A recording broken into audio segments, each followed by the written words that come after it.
Hey guys, so in this video today, I'm going to go ahead and show you how to see if a contractor is legit and running in California. So I'm going to basically show you how you can find if a contractor is legitimate, they're licensed, and they're bonded with the state.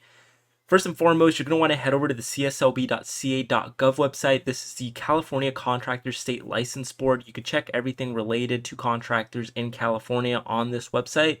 Now, you're going to want to go over to the Find My Licensed Contractor section of this and just go ahead and click on it, and it's going to bring you to this part of the website where it shows you Find My Licensed Contractor. So here you could see the description and list of contractor license classifications and what it means, and then click here for a list of CSLB's most wanted. All right, so once you do that, you verify that your contractor's not on there.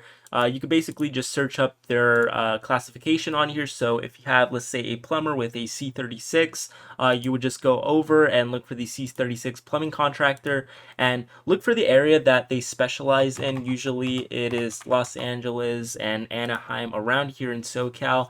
But you can see here that these are all of the available, plumbers that are actively operating in Anaheim. And if you don't see your plumbing contractor on here, then chances may be that they are currently unlicensed. Either that or their license has expired. So that's how you go ahead and do it. All right, that's how you find out if a contractor is legit or not, and how you could pretty much just check that on this website. So I hope you found this video helpful, and if you did, don't forget to leave a like. If it did help you out, don't forget to comment down below that it did. So I will see you all for the next